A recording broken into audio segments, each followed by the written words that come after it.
Inclusion and acceptance are keys to creating a vibrant world. When we embrace and celebrate our differences, we create a world where everyone feels valued and accepted. So let's talk about some statistics on inclusion and acceptance in the Philippines. According to the survey conducted by the Social Welfare Station in 2021, 7 out of 10 Filipinos believe that people with disability should have equal rights and opportunities. Also, according to the Philippine Statistics Authority, reported that in 2020, around 94% of Filipino aged 5 and above believe that people from different ethnic groups should be treated equally.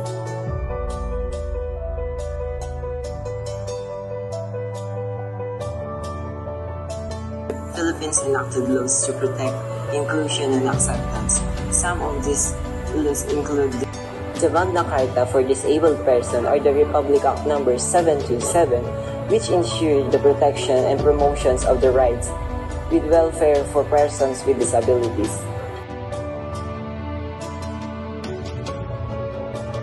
Indigenous People Rights Act or the Republic Act No. 8371, which recognizes and protects the rights of indigenous people, ensuring their participation in decision-making processes. Expanded Anti-Trafficking and Persons Act or the Republic Act No.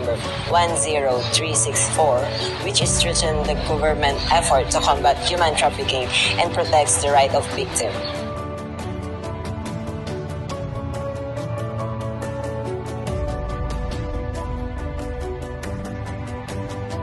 Time to take action. Together we can create a world where inclusion and acceptance thrive.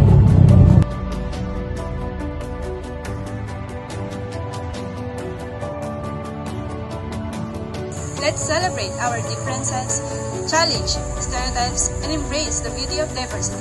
Together, we can create a world more vibrant.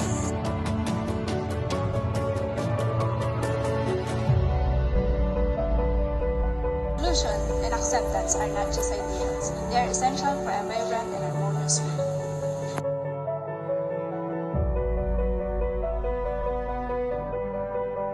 Join the movement, be part of the change.